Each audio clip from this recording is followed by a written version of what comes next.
Hey guys, have you ever dreamed of moving to New York City? In today's video, I'm gonna give you the tea of everything you should know before moving to New York City. I'm a native New Yorker, lived here all of my life, born and raised here, and been a real estate agent in New York City for over 10 years. So if anyone should let you know how it's really like to live in New York City, it's me. So in today's video, I'm gonna give you a few property tours for rentals. I'm gonna let you know how much money you need to make, how your monthly budget should look like, and also how to pick the best neighborhood for you. So follow along.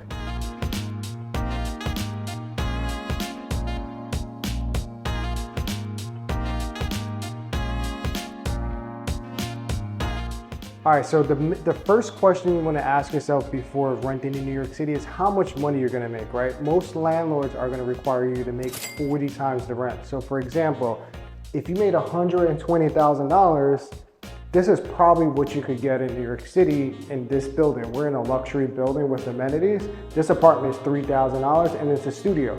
Most people coming out of the city, they just think it would be crazy to live here like this.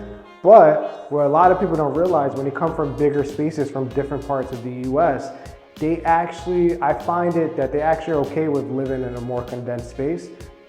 Like for example, like this one, even though you're in a studio, you have a huge walk-in closet. So if you need to actually put things or store things, you have a big closet space in this apartment.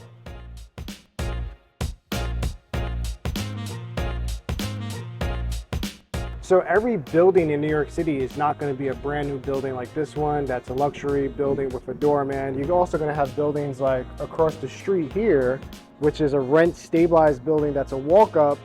The benefit to that building is that if this studio was in that building, it'd probably be around $2,000. So I'll put some stats regarding what are luxury buildings renting for versus walk-up buildings renting for. But New York City has a lot of apartments. There's different boroughs. If you want to see different boroughs of what you could buy in different boroughs, I'm going to put that link below. And I'm also going to drop a link below of how to not get scammed in New York City as well. And I'm going to show you another apartment just shortly, because some people also rent larger apartments because they probably make, you know, $120,000, and instead of living in a studio, they want to get a much larger apartment. So let's check out the second one in this building.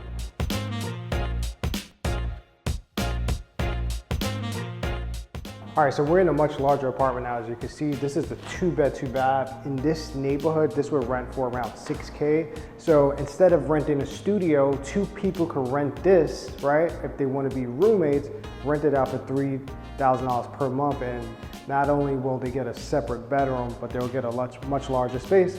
And then again, you necessarily don't have to rent this. If you're roommates, you're gonna also have people that are pretty successful renting this because they need an extra bedroom because either they have a family, they have kids, or they just want an extra bedroom. So to rent this space, if it's $6,000, you gotta make $240,000. This is your gross income. If you're a W-2 employee, if you're a self-employed contractor, like independent contractor, entrepreneur, then your taxes have to say that you make $240,000 on your 1040. And what costs would you pay here besides your rent? You would pay for electric and cable internet. And that's it. All of the amenities in this building are included. Most buildings, you just have to pay for cable internet and your electric and gas bill. And the views here, we're just outside of Manhattan in Queens, in Long Island City. It's not Long Island, it's Long Island City. So this place in Manhattan would probably rent for like $8,000. Another thing you have to consider, like, so with the newer buildings, you have in-unit laundry. A lot of the older buildings, like I showed you across the street, do not have in-unit laundry. So that's another thing you have to factor. Are you gonna run to the laundromat every weekend, or do you prefer the convenience of having in-unit laundry? That way you could just throw things in every day. Or are you, if you don't do laundry, are you gonna just send your clothes out to a laundromat or dry cleaners? That way they could do like a wash and fold service.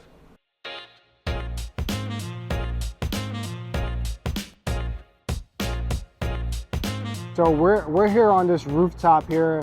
One of the benefits of a new building like this one is, yes, you pay a higher monthly rent, but you also have amenities. This building has a rooftop with barbecue grills and lounge seating. There's also a gym downstairs. That's the benefits of moving to a building like this. And sometimes people move outside of Manhattan, like neighborhoods like Long Island City, because you're really close to the city. You're only 10 minutes away from Midtown Manhattan, but you get more bang for your buck and you get new apartments plus amenities.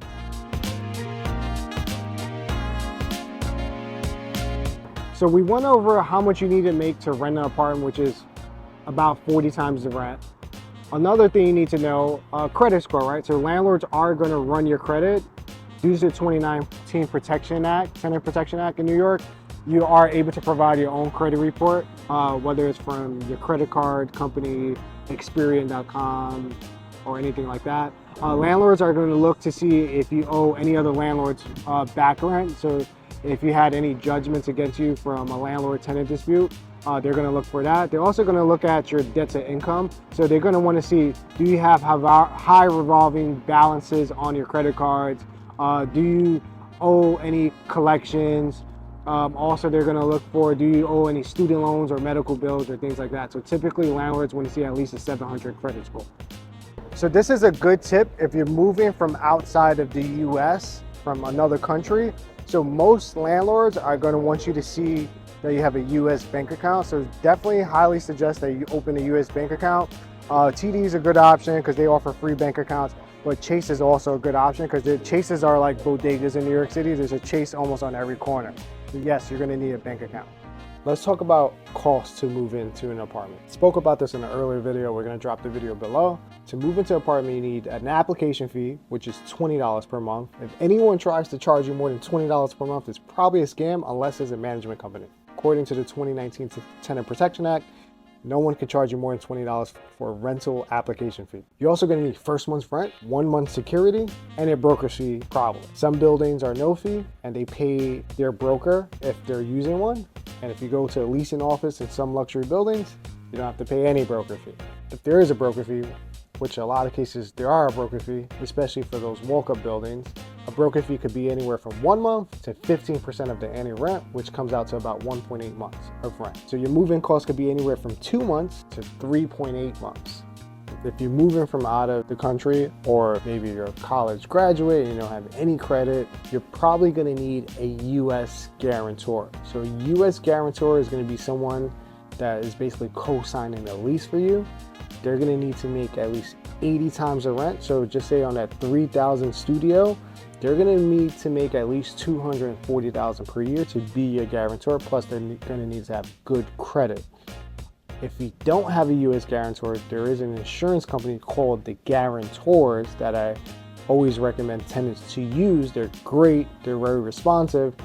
They can be your guarantor for a fee. So this is a great option for you if you don't have a US guarantor. In New York City, you're probably never ever gonna use a car. So you don't need to buy a car, in my opinion, depending on where you live, right? If you live in Staten Island, like I showed you guys in the previous video that we're gonna drop below, yes, you're gonna need a car, but most places, not gonna need a car. Train ride costs $2.90, and you can get anywhere in the city per ride. Another good option I'm gonna show you guys in a second, but let's get on the train.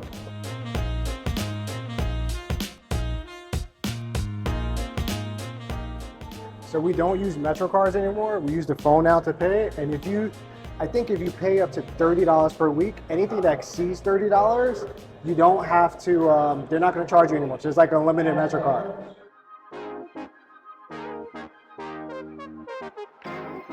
All right, guys, so another good transportation option is City Bike. So City Bike, they charge you $220 per year. Then you get to use these like unelectric bikes, the regular bikes, for free. And then you have these electric bikes like this guy's trying to get right here. They'll charge you 20 cents a minute to use this with the $220 membership per year. So this is probably one of my favorite ways besides the train to get around.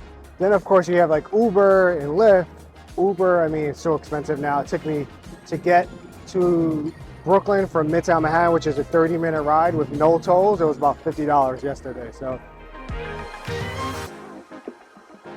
let's talk about food options, right? So in New York City, the great thing is there's a lot of food options in New York City. I'm actually gonna go to Trader Joe's right now. Trader Joe's for a grocery store is my favorite by far. Some people like Whole Foods. I like Trader Joe's because the prices are a lot better. And if I don't want to cook food, they have pre-made options at like $5. So let me show you that.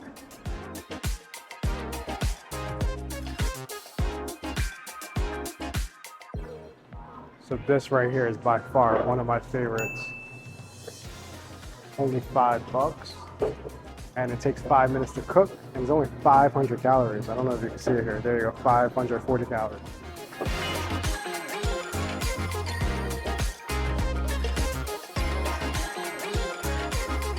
Oh, look at this. What's this? Oh, I'll try that. Yeah, not bad. Yeah, it's really good.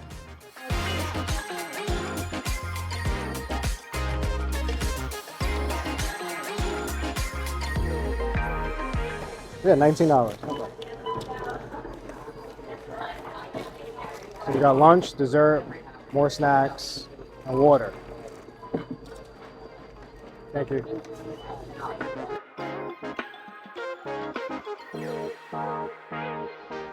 I mean, we got pre-made stuff, so it's not like we got stuff that needs to be cooked, so that's why it was that high. But I mean, I got a lunch for $5 that's pre-made Mandarin orange chicken, and I got chips for like 20 people. That's like $3. So, and they're healthy chips too. Another thing I love about New York, so if you don't want to go to Trader Joe's or grocery shopping, you got a bunch of food truck options that are really affordable. And then, you know, obviously you're gonna have like Michelin star rated restaurants that are like $50, $60, $100 a person, but I love the diversity in food trucks. So in terms of food options, Essen, you're gonna have like delis like this.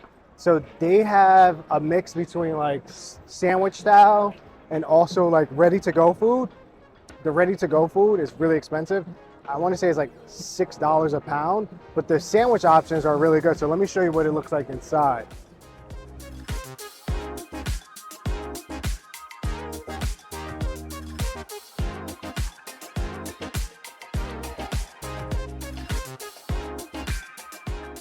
There's delis like that all over the city. It's not a true deli, it's like a combination of deli buffet. But then you also have like franchise foods like Chipotle. You could eat there for like $15. I'm gonna drop my Chipotle order down below and let me know what you guys think. All right, so this Epilon restaurant behind me, that's a Michelin star rated restaurant on 53rd Street. Really good option. For Michelin star rated food for lunch. I mean, you can get a prefix 3-course meal for $50. So I mean, with New York, that's the great thing. You have a bunch of food choices.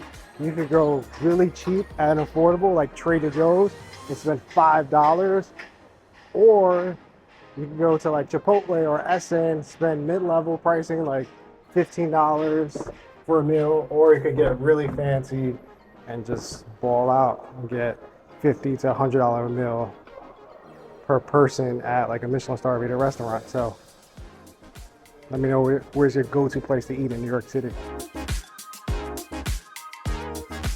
All right, let's talk about budgeting. So if we use that $3,000 apartment as an example, that means you have to make $120,000, right? You have to pay taxes. If you work for someone, your taxes in the US come out every paycheck. I would think they'll take out at least 40%. So your net income is probably gonna be around $72,000. New York State, unfortunately, has like the highest taxes. $72,000 of net income divided by 12, that leaves you with $6,000 per month.